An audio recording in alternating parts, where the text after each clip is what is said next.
Hello. Hey, Ken. How are you, Robert? Good. Well, we are here to discuss your perceptive book, To Be a Man, a guide to true masculine power. Now, let me ask you, this is such a dicey, delicate area to get into and, all sorts of political landmines. Oh, yeah. What made you decide to take this topic on? Well, actually, I didn't decide to take it on originally. I hadn't even thought of it. I was busy doing a book on shadow. Another one was started on sex.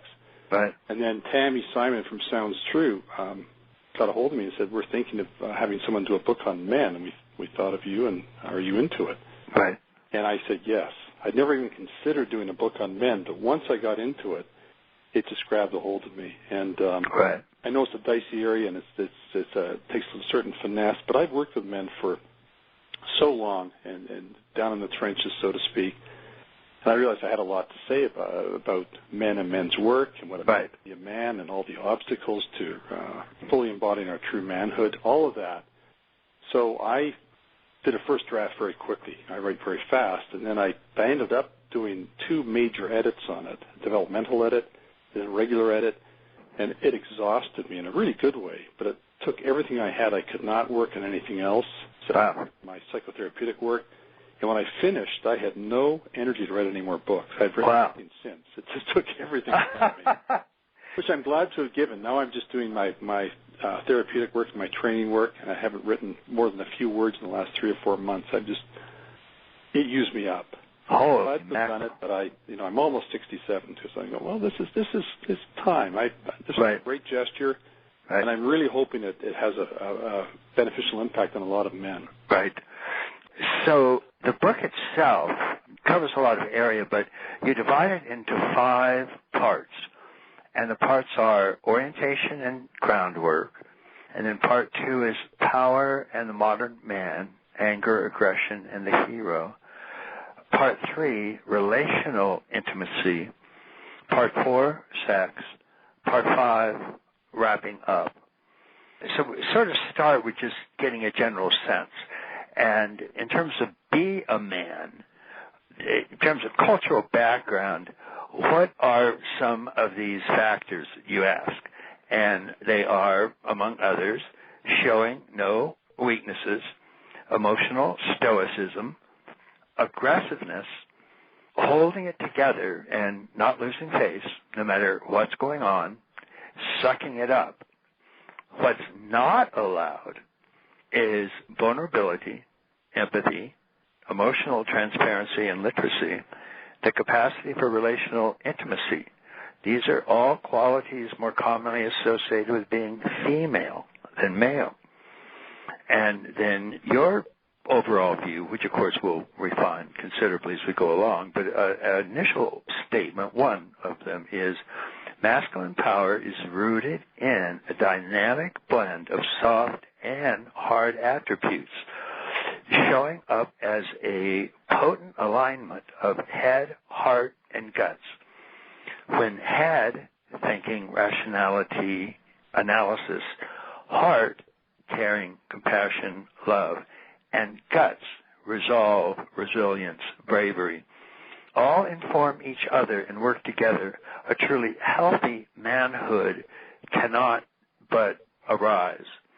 So one of the first things we're getting about manhood is that it's certainly a synthesis of the things traditionally taken to be masculine, but also things traditionally not taken to be masculine. Yeah. And that's part of the challenge, isn't it? Exactly, because the second set is mostly a recoil against the hardness of the first set. Right. So a lot of men go too far towards the realm of softness, vulnerability, tenderness, and almost institutionalize those things. That becomes a type of subtle armoring. Right. And it keeps them removed, quote unquote, safely removed from their darker dimensions, their more potent energies, their forcefulness, their anger. Right. And I think, as you just read from my stuff, the true man, the man who's awakening to his full self, has to embody both of these in a way that's balanced and where there's an eye kept on both, not too hard, not too soft. Right. And being vulnerable is great, but if one's vulnerable without enough spine, one collapses in it. Right. there's such a, I see so many men that come to work with us who are in either camp, and it's such a joy to introduce them to the other camps. You know what, there's something really good here. There's something good about this hard, tough guy you're kind of afraid of, and the other guys, something to be said for getting vulnerable. When you're softer, more empathetic. And, it's not just an intellectual journey, of course. It involves one's full participation on every level. Right. You say telling a man that he's soft is usually far from a compliment. Softness or perceived softness is ordinarily taken to be a failing for men and boys and youths, a sign of being gutless or spineless, a damning proof of emasculation. Yeah. Men nonetheless need to soften, and also to strip softening of its negative connotations. Yes, a man can be overly soft, marooned from power and the capacity for rock-solid firmness, but softness itself makes possible vulnerability, empathy, compassion, emotional literacy, and genuinely deep connections with others. Softness does not necessarily mean an absence of courage. To be unapologetically vulnerable is not to be unmanned, but to be deepened in your manhood. And so to say soft for a man, a typical man, is to say gay, feminine, spineless, cowardly, not manly. In fact, softness is probably about the most non-manly quality there is. Mm-hmm. And hence, one of the very last things men will be willing to identify with is softness. Yet if vulnerability, empathy, compassion, emotional literacy, and generally deep connections with others, if these all depend on softness, and authentic manhood depends on all of those qualities, we definitely have our work cut out for us here. I mean, this is realistically asking a fair amount, isn't it? It asks a lot, but the good news really is that what it asks of man is that he access his warriorhood, in the best sense of that word. Because it takes a lot of guts for a man, especially an armored man, to move towards his tenderer dimensions, to become more vulnerable, more receptive in, say, relationship especially. That takes a lot from a man, and it's kind of a scary journey. There's a lot of shame to meet along the way. Right. I often say to men who are starting this journey, this is going to bring out the very best in you, even though at times you'll feel like it's bringing out the worst too. It's a real hero's journey, really. Right. Rarely are men taught stepping into their power actually involves stepping into their softness and vulnerability. But such inclusion is a central component of what constitutes real power. Power meaning the capacity to take action. So how is that so exactly? How is softness part of real power? We saw how it is necessary for compassion, vulnerability, connection, intimacy, and so on. But how so is it part of power? It seems just the opposite of power. I think what it does impart, it opens your field of awareness so there's not such a narrow focus on what's before one. The softness allows a more panoramic view of what's going on, not from a distance, though, from up close, and so you gather more data in what you're dealing with. So the more data you have running in through your system about the other person or the group you're in, the more skillful your response will be, especially if you're grounded and you have some guts. Right. But starting the process, Ken, is the biggest challenge, because when this first starts, a man feels like he's losing. He doesn't have the strength. He can't call on his harder attributes.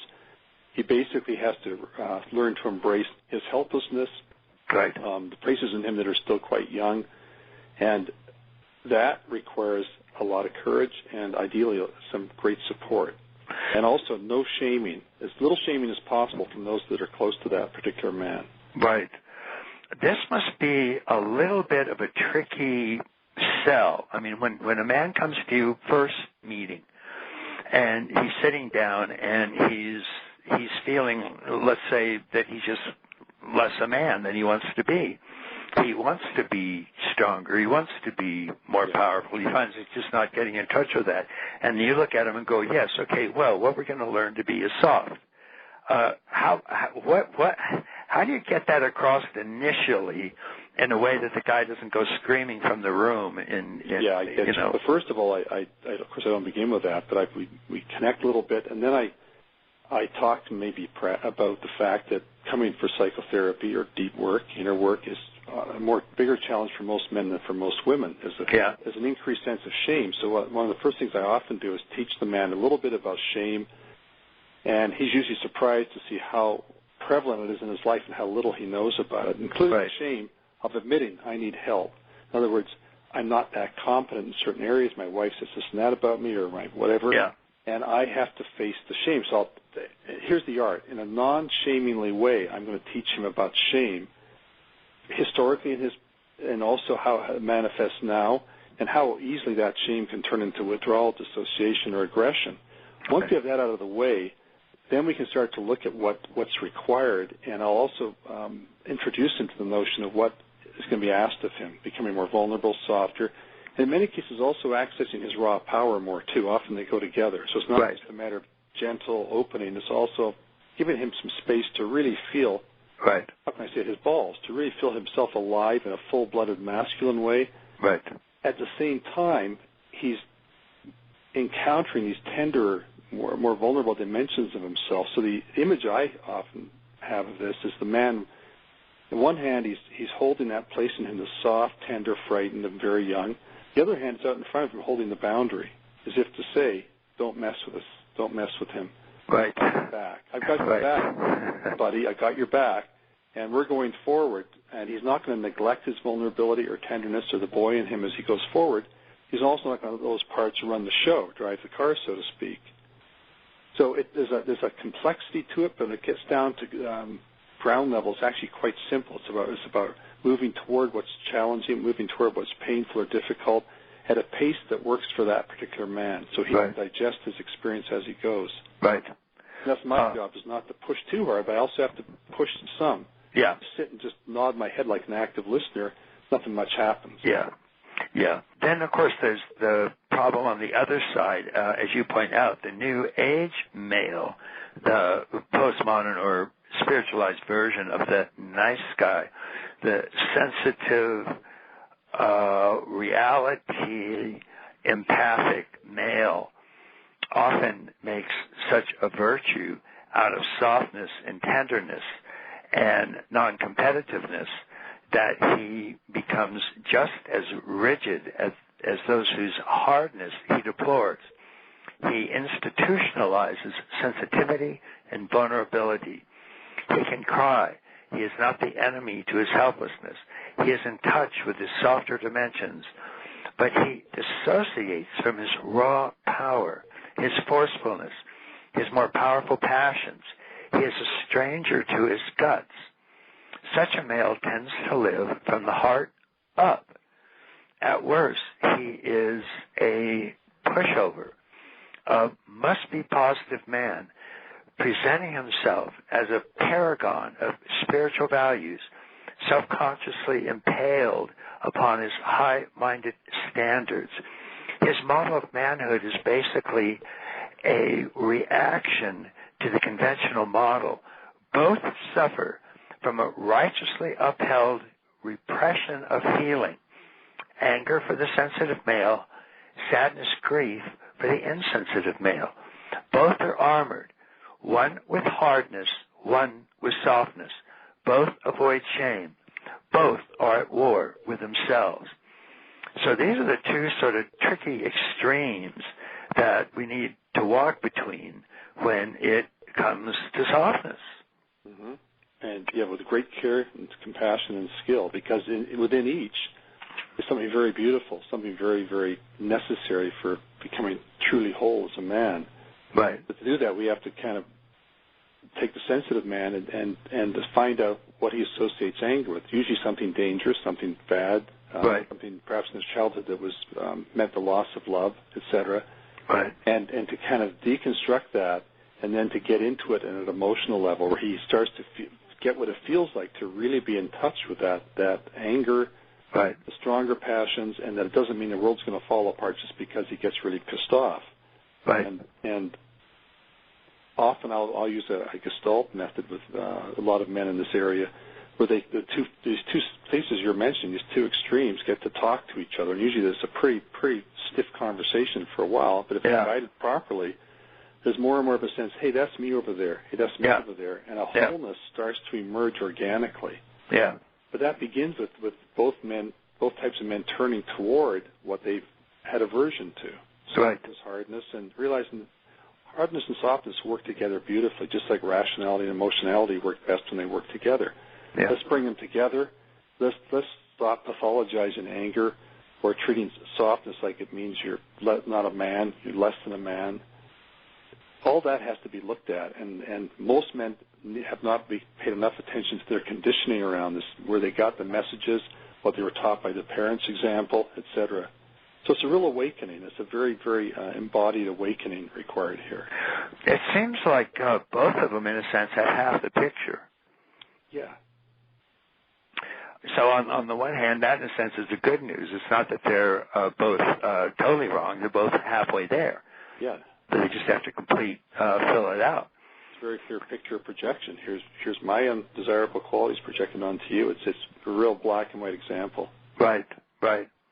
You say being truly a man is not so much a successful meeting of cultural standards and expectations as it is an integrity-generating, compassion, deepening, outgrowing of them, an open-eyed, fully embodied passage to the very patterns and expectations that underlie and generate each culture's and subculture's notions of manliness. So outgrowing. The clear implication is that culture itself is not developmentally well evolved or grown, but rather remains childish, adolescent at best. If this is so, doesn't the culture have some growing up to do? And how can a man really grow if his culture itself is completely against it? He's going to have to turn a clear eye on it and see where he's bought into it, where he's been unconscious with it. And it's kind of like the hero's journey. He has to leave a lot of that behind. Right. Turn his back on it for a while and just set out on his own. And so his own definition of manhood starts to emerge rather than one that's been implanted in him and reinforced through parental and tribal ways. Do you do support groups for these individuals? Not yet. I have people I've trained that do an awful lot of work with these. I tend to work more directly with individuals that have already done a fair bit of work on themselves to take them deeper and deeper, and training therapists and so on. But yeah. Okay. Although you would probably recommend that as they're trying to get beyond the culture's definitions and get into some of these more healthy and comprehensive definitions, that any kind of support that they can get would certainly be welcome. Yeah, as long as they keep a clear eye on what they've entered into, because it's easy to enter into another form of work that might have a very rigid definition of what it is to be a man. Right. So there's support along the way, but as you know, one can be addicted to the groups that are supposed to free us from addictions. Yeah. It's a journey that requires more and more open-eyed courage. And along the way, I think we find kindred spirits in the best sense of that phrase. Right. And the support deepens. But it is a solitary journey to start with, and as I think one proceeds, there's a lot of support. Yeah. As one opens to it. Yeah.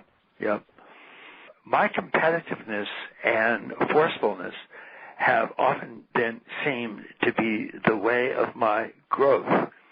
But these qualities, these male attributes, are just as much me as my tenderness and softness. It's easy to keep them in the dark or reject them, dressing them up in black leather jackets, but not so easy to cultivate intimacy with them, bringing them into the circle of my being, reclaiming and regaining their energies without taking on their viewpoint. So here's the point. It is so crucial to encounter this dimension of maleness without robbing it of its passion and fighting spirit, allowing it to full-bloodedly, and incidentally, full-blooded is the most widely used adjective in this book. It's great. It's full-blooded. You know when you're actually getting across something that's very, very important. So is to full-bloodedly expand, permitting it to further energize and to awaken the quintessential man in us without diluting its intensity one bit, saying an unqualified yes to the more primitive aspects of maleness is the very heart of being a man. So just to check, previously we were hearing a lot about outgrowing or moving beyond or including new stuff like softness and vulnerability. Here it's a quote of an unqualified yes to the more primitive aspects.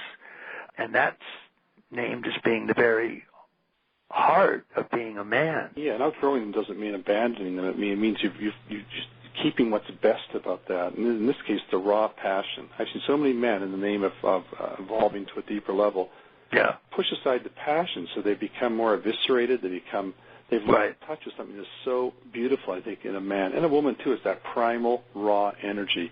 Right. That energy itself does not get to lead the way, but we have it in harness. It's there. It's available. Right. It makes us more vital, more alive, and it may seem primitive at first, but to me, it's actually it's part of our makeup. It's there, and I love my raw passion in whatever form.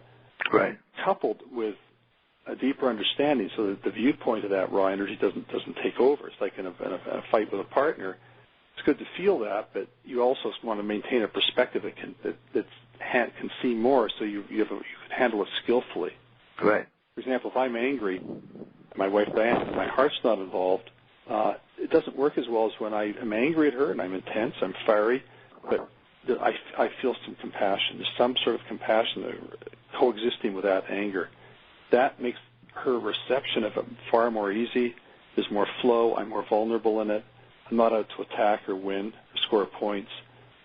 And in that sense, my raw, that primitive quality is there in the intensity of my anger, but the compassion that coexists with it allows it to be a very beneficial force. Right. Yeah.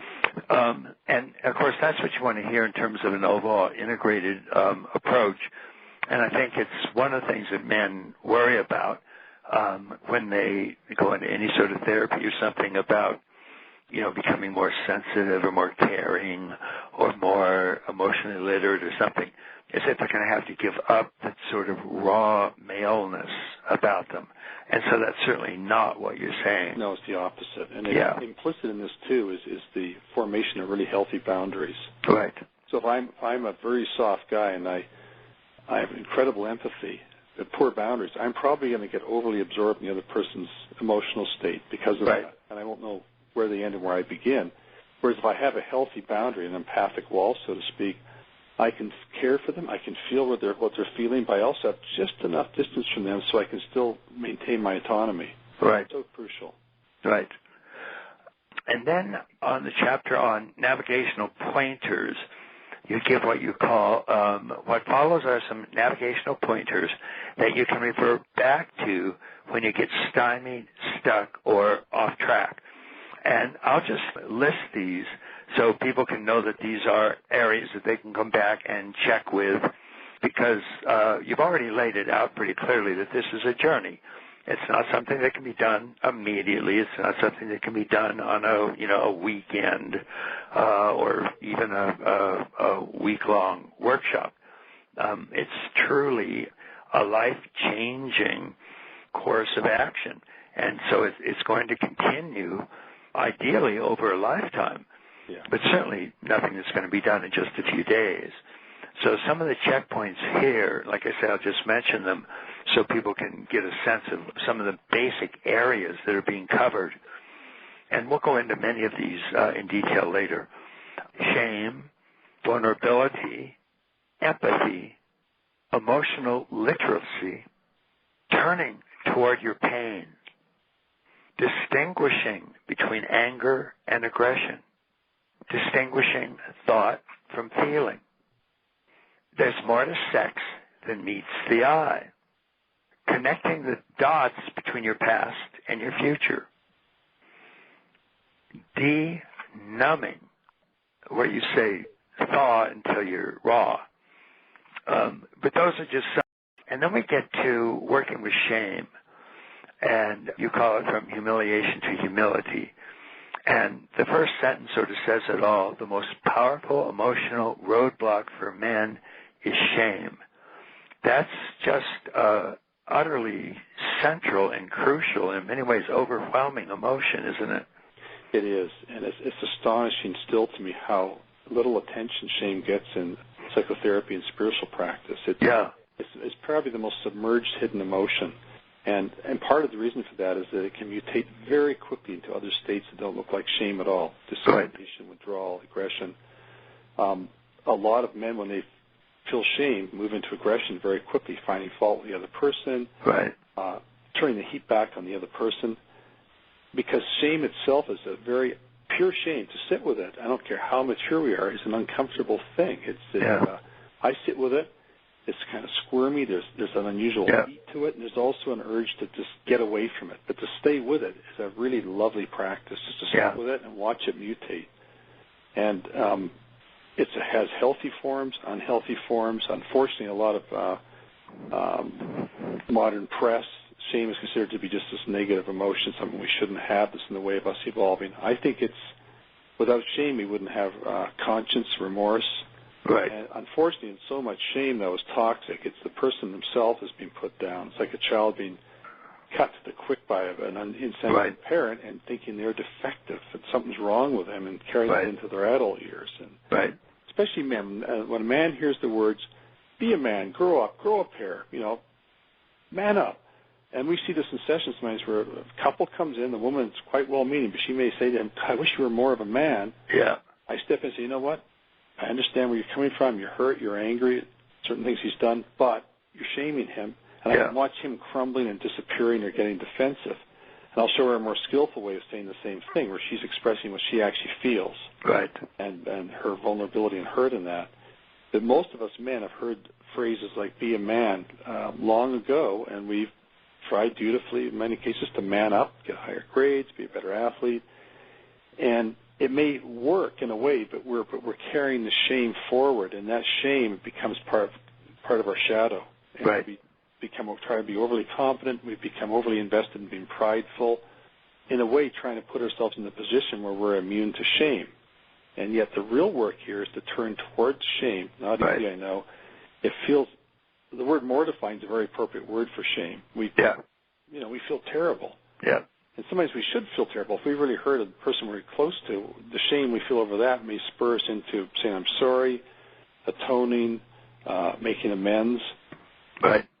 But as I said earlier, unfortunately, so often, all too often, it means that we've crumbled and we feel like crap, and we are either scrambling trying to meet the other person's standards that have been set for us, or we're just withdrawing and getting resentful. So to bring it into the open is a very healing thing to do, and I put it in that part of the book early because I think it's such an important thing for man to really understand his history with shame, how our culture shames, and what it actually is, down to feeling it as a bare emotion, and getting it to the point where he can say to others that are close to him the simple words, I'm feeling shame. Right. Right. You point out that shame is the painfully self-conscious sense of our behavior or self being exposed as defective, with the immediate result that we are halted in our tracks, for better or for worse. Central to shame is the felt sense of public condemnation. Even if our only audience is our inner critic, shame can be relatively benign, and it can also be excruciatingly unpleasant, usually accompanied by an unmistakable loss of face and status, which can be devastatingly emasculating for a man, cutting him down to size in the extreme. So you devote a quite long chapter to shame. And so this apparently reflects, you're seeing it as a really major player in men's lives. Every man I've worked with, I'm working with shame. Almost all women too, but the men especially. I want them to know it well, which in part means having a far clearer sense of their inner critic. So when it arises, they recognize that's not me. This is like like an implant from my history, and I don't have to obey it like a child obeys an authoritarian parent. There's so much to be said about it, and every group I do, every training, shame is not the only topic, but it's a key topic. Once someone has a grasp of that, then they can identify in any encounter to what degree is there shame here. Am I feeling shame? It could be very small shame, a little bit of embarrassment, or it could be a major shame over something in our history. We go, oh my God, how could have I done that? Right. And I think when we touch the shame deeply, we also can start to touch the place in us that has compassion for the us that was shamed or done something shameful. It's all there at the same time. I know when I embrace my shame, I just can be with it. Right. It mutates quite quickly into it opens my heart. It's an unusual thing. Shame actually closes the heart initially, and what I found is actually then, if you stay with it, it opens the heart, and there's a sense of great care for others that emerges from that. Right. Whereas if I shut it off, I create an isolated me that's over against the rest of life and is kind of beating himself up rather than facing what needs to be faced. Right. A subset of this is the inner critic itself. And so you have a whole section on disempowering your inner critic. You say, the central agent of aggression against ourselves is our inner critic, a cognitive and energetic composite of the main critical, shaming voices we were subjected to as children. Our inner critic manifests a heartlessly negative self-appraisal. It is the voice that toxically self-shames.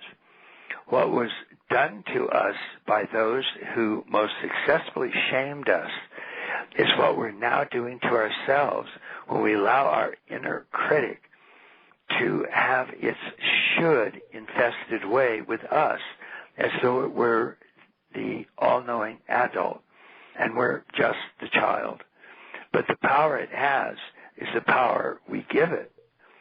So the inner critic, another place that's hiding out. Yeah, and it's such an important step where the inner critic becomes the object of our awareness rather than masquerading as us. That's a huge step. And so many people have not ever truly faced their inner critic. They've subjected themselves to its dictates as if it knows the truth, and they need to just bow before it. And when we assume a more than childlike position relative to the inner critic, a more adult position, it doesn't disappear, but it becomes far less central. It kind of goes to the background of our psyche, so to speak. It's more of a pipsqueak back there with a little megaphone. Right. I've had clients that were actually suicidal because of their inner critic. I'll put it more accurately. They were suicidal because they were listening to it without question. Right. And when they realized that's not me, it's an aspect of myself. It's in my mind. It's in easily. When they start talking back to it and growing and taking a stand, what a shift. Then they disempowered it. Because the thing is, the inner critic's not really has no real power. It's what we give to it. We give any aspect of ourselves, for example, our full attention unquestioningly, it can overwhelm us. It can masquerade as us. And the inner critic is just simply internalized toxic shame, and we all have it to varying degrees. And some people fantasize about getting rid of it. I don't think we get rid of it. We just change how we relate to it. Right. And then related, and a very large area, but related to that is what we refer to as the shadow. And so you have a section on bringing your shadow out of the dark, facing what you've disowned in yourself. You say, your shadow is a composite of the elements and qualities within you.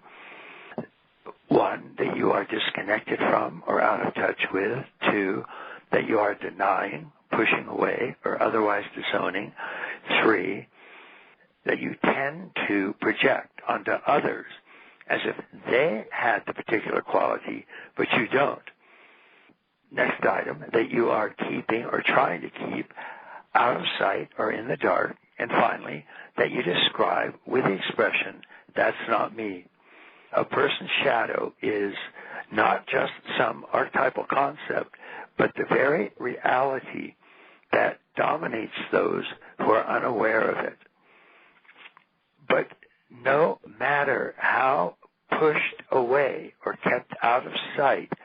shadow or material may be, it drives much of our behavior, hence the need for shadow work. Not knowing our shadow keeps us partial, fragmented, stranded from wholeness, stuck in old patterns, regardless of our achievements. So the shadow is really one of the most serious issues in our lives, with an enormous impact on our thoughts and behavior.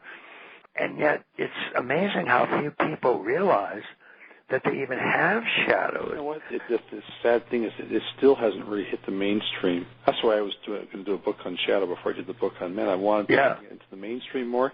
I know you understand it well. You've talked about it for a long time. So have I. And I think I want to introduce it to men. I'm writing this. I wrote this book. It's my most mainstream book. I want men to at least have a grasp. There's such a thing here. Yeah. And it's worth knowing. It's worth understanding because it's so central. If you don't work with that zone of yourself, shadow, you're leaving out way too much, and it can color so much of our lives. It can run the show from behind the scenes. And so I'm really hoping that this chapter makes a difference. Yeah. And one of the things that you find as you study shadow is that one of the major things that we do with it in order to get it as far away from ourselves as possible is we project it onto other people. Mm-hmm. And so most people are initially surprised to find that many of the things that they loathe or hate or despise or alternatively adore, hero worship, over-exaggerate, are actually aspects of their own psyche that they projected onto these people. And so they're either shadow boxing or shadow hugging their way through life. Mm-hmm. Yeah.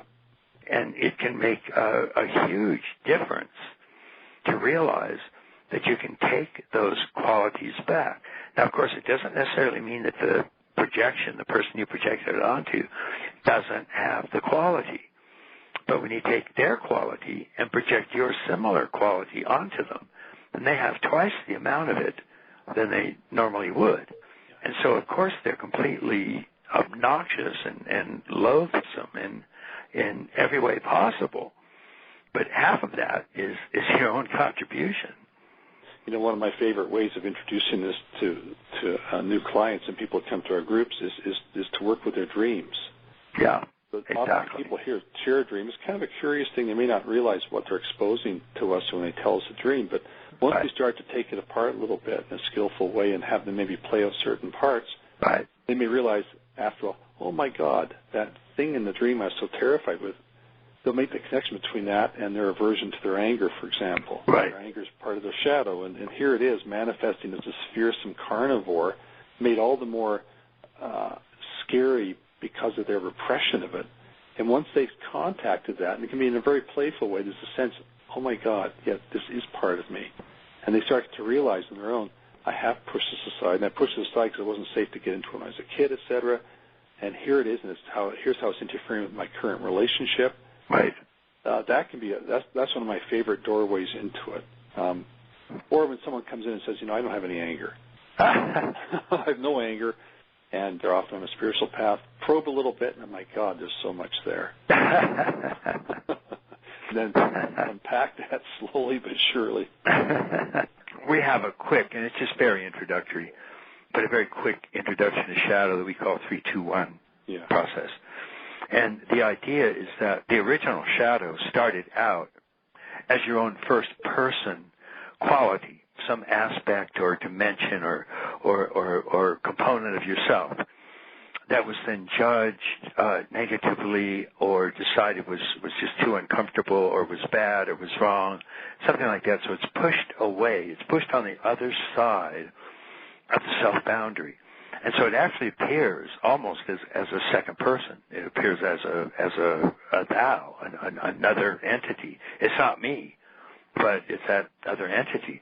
And then I can project it even further into third person, and then I see it as existing in somebody out there. And I think they're the ones that have all the nasty traits and habits and so on. I myself, of course, don't have any. But that's the general process of the creation of that shadow material. And so 3-2-1 just reverses the process. If you're having, for example, a monster in your dream, and your emotion is fear, then you first locate the monster and set it down in the empty chair in front of you, and you talk to it. So now you've converted from a third person into a second person. And you just talk, say, why are you here? What do you want? What did I do wrong? Et cetera. So you just carry the dialogue forward for a while. And then you switch places. And you become the monster. And so then you answer the person as if you're the monster. I'm here because I hate your guts. I'm here because I want to kill you. I'm here because I'm furious with you, et cetera. So now all of a sudden you're getting in touch with the actual negative shadow components that you originally projected, that you pushed outside, that you made second person and then third person. And so to the extent you do that correctly, then you can actually start to inhabit those first person emotions, feelings, qualities, and so on, and start to feel who they really belong to. And so you can start to re-identify with them and reclaim them as first person and re-own them as first person. And that can be a very, very simple, and it is just a simple introduction, but that can be a very, very helpful way. And it opens the gates. Yeah, exactly. And of course, if you want to, then what we often do is when they're identified with that monster or the part they pushed aside, right, they look at it more and more deeply emotionally and connect it to their early history. Right. Often, because they've opened to it on their own through their dreams, then they kind of go there usually quite willingly, and it's a revelation. And often there's a lot of joy in realizing the implication of this, this is something that is me, and then they get a sense of reclaiming it. Of course, when we illuminate everything that's in the shadow, bring it forward, we just become more and more whole. Yeah.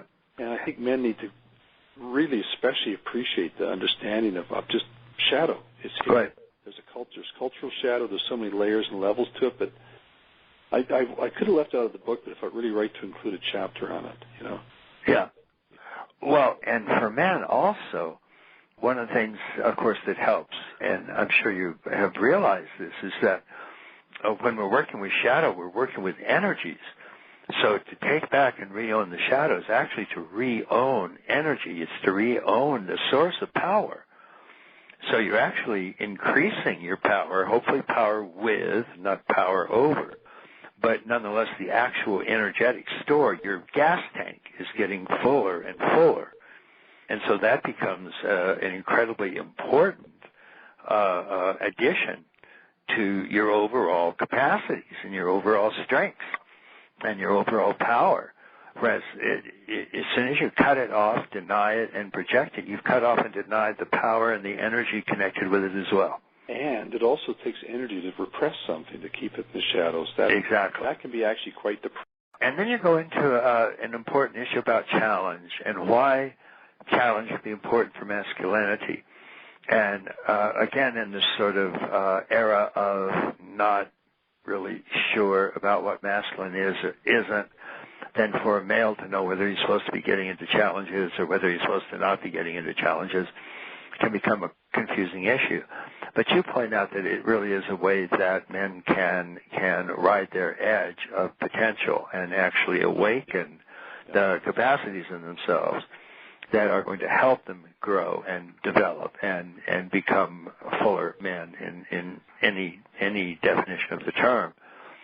So you say challenge calls out the warrior in a man, the one who tests, hones, and refines himself through his encounter with difficult or unusual conditions.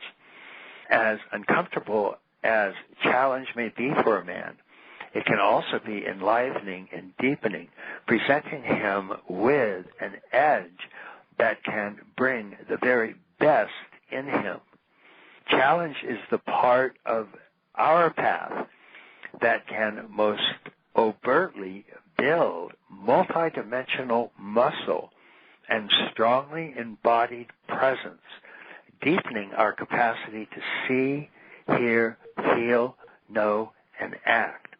It calls us to leave our comfort zone and venture forth into territories that may be far from familiar.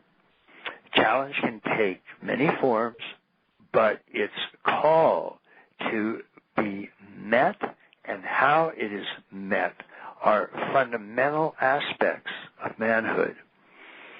So talk a little bit about how that challenge is foundational to manhood.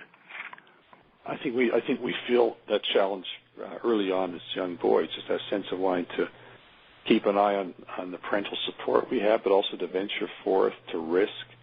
I think males develop beautifully when there's sufficient risk in their lives, not too much risk, that there's enough challenge. It brings out, as I said, the warrior in one, the right. one that's truly brave. Right. And if we lack enough challenge, we kind of stagnate. We can get too comfortable on the couch. Too much challenge, of course, can overwhelm us and cause us to rebound. But I found in my life that edge is where I've grown most profoundly. And right. I haven't gone to it always willingly, usually not willingly at all, but there it is. And it has often brought forth qualities in me I didn't even know I had, or I did only partially suspected I had. Without that challenge, I wouldn't know myself as well. And challenge isn't always this hard thing. One of my biggest challenges and most growthful is being with my wife, Diane. It's very right. soft, loving. We're very close.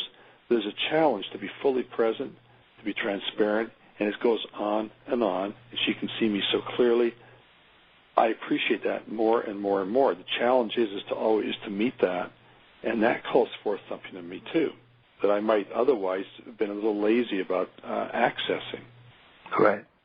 So I think the edge is we don't want to take foolhardy risks, things that are. But I think without enough risk in our lives, we stagnate, and the risk sometimes is just to keep going, keep the meditation practice going, keep working out, handle our aging skillfully as possible, etc. Right. You say the rest of my pre-adolescent years included many fights, more than 100 a year. The aggression in the schoolyard and surrounding fields was intense, and I mostly felt home in it.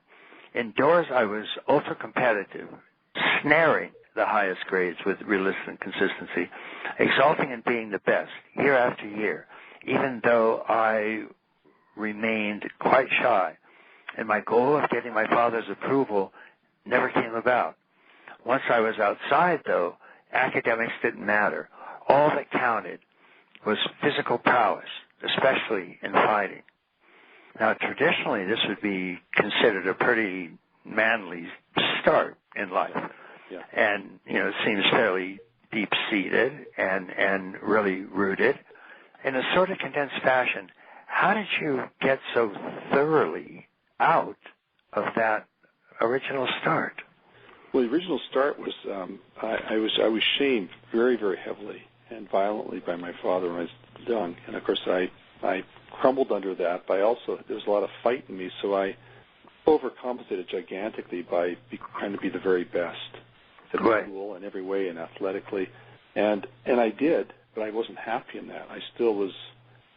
It was my shame became aggression. I exemplified that, and I still felt my shame and shyness inflated me. My pride and aggression inflated me, and most people saw me as here's this person who's always getting the highest grades. I did really well athletically, and I had all those fights as a young boy, which I didn't seek. Actually, that's what was interesting. I remember being pursued by two bullies when I was in grade 2. I was only 6 years old, 7, and they chased me for half a mile, usually throwing rocks at me, and I was scared. I ran and ran. It was probably the start of my track career. I just ran.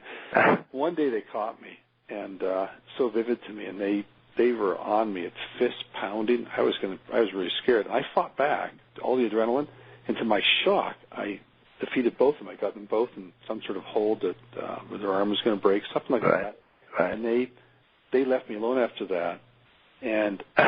But I continued. The fights were the school I was in. There was every recess, lunch hour, the rock fights.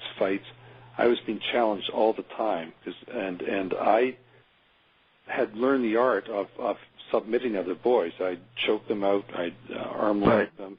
I know where I got that from, but I had it, but I could not hit them in the face. It would have been more efficient to just sock them in the face and it would be over. I didn't do that, and this felt normal to me. Go to school, recess a fight, lunch hour fight, and it just went on and on and on until I hit my teens, and it stopped, except for the story in the book I tell about fighting the neighborhood bully. But I carried that into my adult years. It hardened me. It hardened me to be athletically and academically high. Right. I was basically Fort Robert. And, I hit my 20s, and I was in a very, very painful relationship that ended disastrously, and I broke down. I hadn't cried since I was probably a young boy, and I just broke. And I found my way to therapy and groups reluctantly. I did not want to go. I just thought, no way I'm going, but I had to go. I was so broken. Right. And I started to soften, and I started to feel the benefits of actually getting vulnerable, letting the tears flow. I started to feel people more. My empathy, which had been shut down, opened. There was more to go, but the process started with me being in such pain I could not hold it together. I could not battle my way out of it. I couldn't get straight A's to get out of it. It didn't matter what my credentials were. I had to crack, and I did. Wow. But eventually you grew out of that. Yeah. It was a long journey. I mean, I thought I'd grown out of it faster than I had, so I had times where I seemed like, okay, I don't need any more therapy. Yeah. But life taught me the hard way that I had not completed my task. I still was being driven by that internalized shame. Less and less. I knew it more, but not enough. I didn't really understand my shame really well until I was in my late 40s, early 50s, where I really, really understood it. And I look back and I go, wow, I spent so much of my life without very much empathy, except when I was doing my therapeutic work, and I didn't even understand that was going on, or the shame I had, or the fact that I confused anger and aggression. I mean, I hurt many people through that, and I didn't intend to, but my actions caused that. My unresolved wounds were not worked through fully, and in my arrogance at a certain age, I said, well, I've worked all this through. I'm free of it. I'll teach others about it. And, man, did I need to get humbled. Yeah. And life did that. Yeah. Well, in a sense, that's a hopeful story for people that are 20 and 30, that things, don't worry, even if things don't seem to be going well now, they can get better even into 50 and 60. Yeah. And I know so many people who have done 30 years of therapy, a lot of spiritual work. Yeah. Very mature people who are saying, God, I've done all this work. How come I? And I'll say, well, there's a deeper layer. You haven't got to the very bottom of your core wounding, which is something like, feeling rejected by life. Whatever it is, once you're down at that core place, you encounter your deep helplessness, your fear, kind of an existential terror at times. But coming through the other side is such a wonderfully sobering thing, such a joy to have really gotten to the bottom of what's been driving you to behave in less than healthy ways as an adult. Right. Yeah. It's one of the great benefits of being on any sort of path that is working with your deeper potentials and encouraging you to work with them and unfold them and realize them and bring them into existence, is that there's a true and enormous joy and joie de vivre and happiness and satisfaction whenever any of these things happen. And that's the very center of it, is something so simple, like turn toward the pain, turn toward the painful stuff, and understand clearly what spiritual bypassing is, what these other things are that we can use to distract ourselves from it, and just turn toward it, one conscious step at a time, passionately moving forward. And it's counterintuitive at first, but the rewards, as you're saying in so many words, are so immense. Right. Turn toward that difficult, messy stuff. And, of course, that means, in part, going into our shadowlands. Yep. And at a certain age, I think especially, what else is there to do? Yeah. You might as well. Why go to your grave, so to speak, without having investigated yourself and what you call yourself fully as possible? Right. Going on with power, you point out that there are at least 4 different types of power. There's power over, power under, power to, and power with. Power over, which is all about dominating or controlling another person and is the key operational preference of unhealthy manhood, along with power under, meaning feeling a certain status or safety in submissively aligning with a more dominant or privileged male. Then there's power two, a power approach in relationship, and is shared undertaking.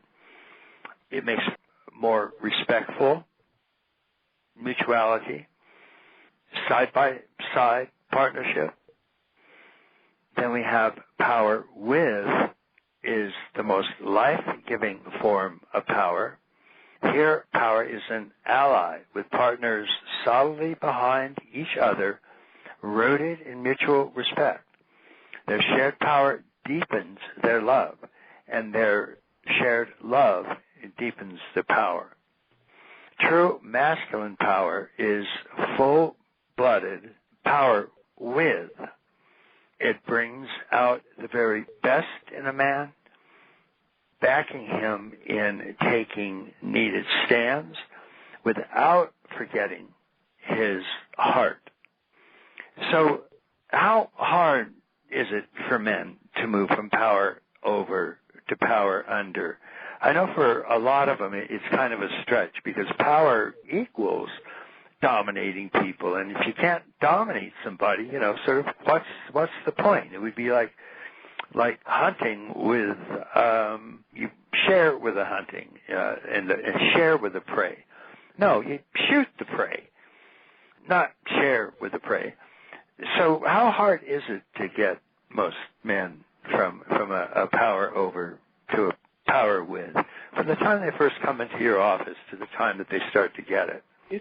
Sometimes it's quite difficult, but more often than not, it's not that difficult. Especially when they're invested, they want their relationship to improve. They want to feel a rift they have with one of their children. Things at work aren't going so well, and they realize things are not working in their life because of this. Right. We can look at the shame that's causing them to seek power over, and that and inflation it gives them, that sense of removal from their shame and their more tender, vulnerable places. Right. It's not usually that difficult. Same with people who are invested in power under, where they're getting their sense of security from submitting to another. Shared power can be a lovely thing. It doesn't mean it's always shared 50-50. There's a sense of being on the same team. Yeah. And if two people are in a relationship where they're sharing the shared power, they've gone beyond power struggles. Then when there's a lot of intensity, there's some hassle, it's almost as if they're both sitting on the couch gazing with mutual compassion upon the neuroses that are being addressed in either partner. There's a sense of it being we-centered. In a passive way, but in a way that leads to expansion and may even bring in some of what I call being-centered relationship, where there's a sense of such openness and such permission to let everything that arises in the relationship